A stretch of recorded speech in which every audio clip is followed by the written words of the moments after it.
Tonight,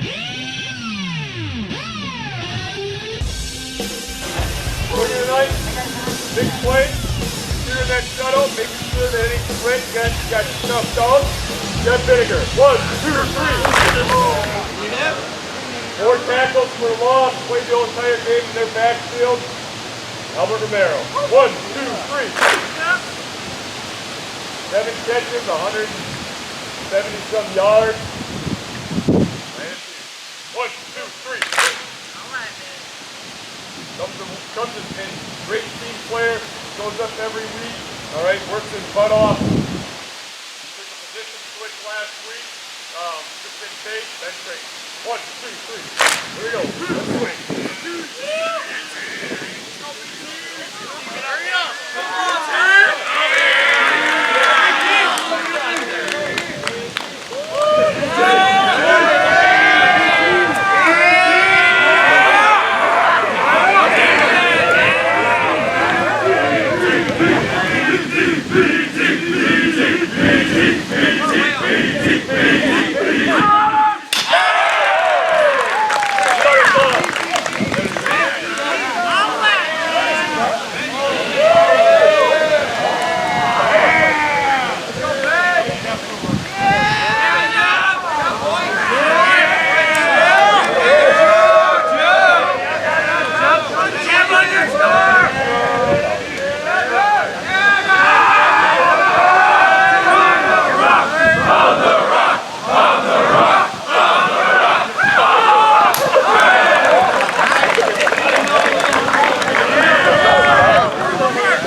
Hello everybody, this is Lisa Kay from Coulee Region Sports Network, and I am at The Rock with Coach Yashinsky and Landon Peterson. We're going to talk about the game tomorrow and find out a little bit about our player Landon.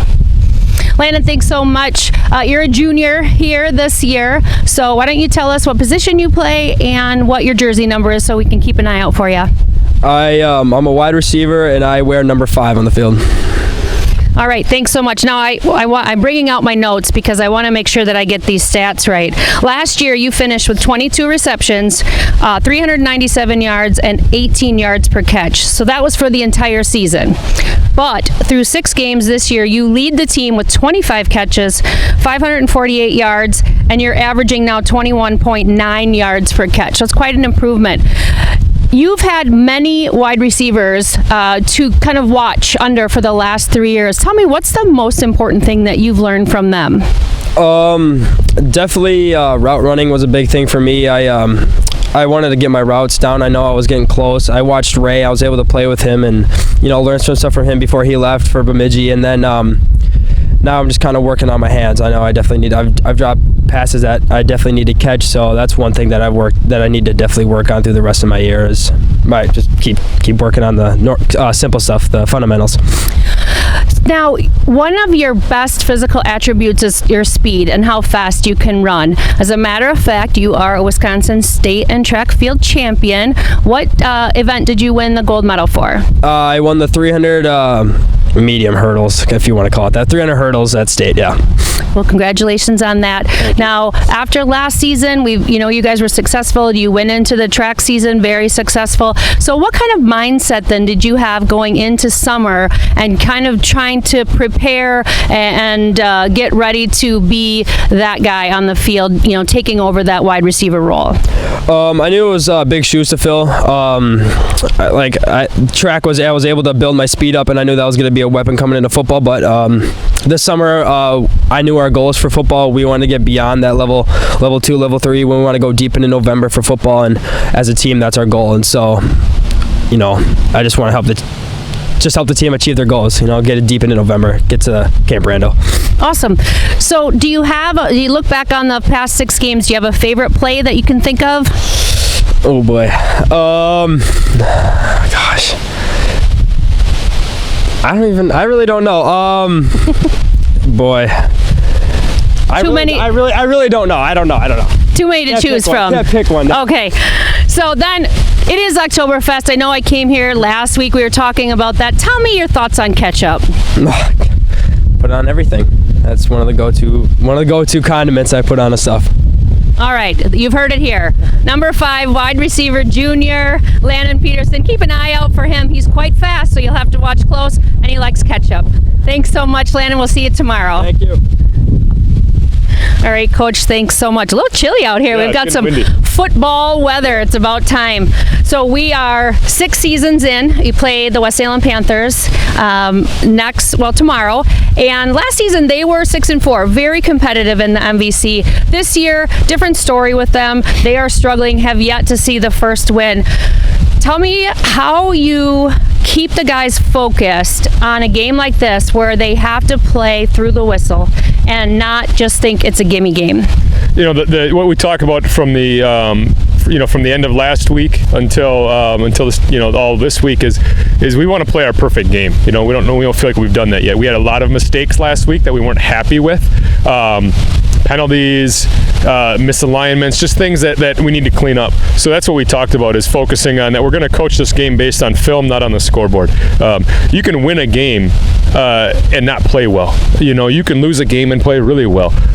What we need to focus on is doing all the little things right and find a way to win the game, playing a perfect game. And the other thing we talked about is we don't want to be their first win. If you play down to a team because you don't prepare right, we had to practice inside a couple days this week, but our kids were focused in doing so. You have to play your game. You can't play down to them, and nothing's for granted. We found that out earlier in the season when we dropped one. We thought we should have won versus Lake Mills. So I think the kids are focused and they understand the importance of this and what it means for the rest of the season. Great. Now also, when you take a look at West Salem, you'll see that they're pretty balanced attack with throwing and running. However, they do throw more than their opponents. Defensively, you guys have been great against the run. Tell me how you defend more passive offense like the Panthers. I think the part of that is making them throw because they're behind, and I think that's why they've thrown a lot this year, is because they've been trailing. So it starts with stopping the run. That's your, I think, against just about every team, that should be your game plan first, to stop the run. And then, our secondary has been pretty good. We gave up 70 total yards last week. I think they only had about 30 or so yards passing. The previous week against Sparta, I think we only gave about 90 or so yards passing. So we have a lot of faith in our secondary. And having them throw the ball isn't a bad thing. They've thrown quite a few interceptions this year, and I think they've thrown 5 interceptions for touchdowns. So we talked about our kids. It's an opportunity. When the ball's in the air, it's an opportunity to go score on defense too. Now, coming into a game like this, is it an opportunity for you to use substitutions for your starters more frequently than you say typically would, so that maybe the word rest comes into play for the next 2 weeks, or maybe to potentially avoid injuries? What's your thought on that? We don't really think about that. We don't sub any different than we would any other game. If the clock runs, that's when we sub. Until the clock runs in any game, not this week, but in any game, until the clock runs, we play the game to win. Even last week, we're up 33-0, and we had our starters in. We play to get the clock running, and then that's when the subs get their chance. But we don't ever look at it as an opportunity to get other guys in until the score is in the favor where we feel comfortable to do so. All right, and do you have any pre-game superstitions, any sort of thing that you do every time to kind of ensure that win to make you feel more comfortable? Not really. I mean, not really superstitions, but I really can't eat past noon or 11 o'clock on Fridays. I just lose my appetite. Nothing. I don't know about superstitions. I try to wear, I'll wear the same undershirt every game and we win until we drop one or something like that, But nothing that I really go out of my way. It's just kind of the way things play out.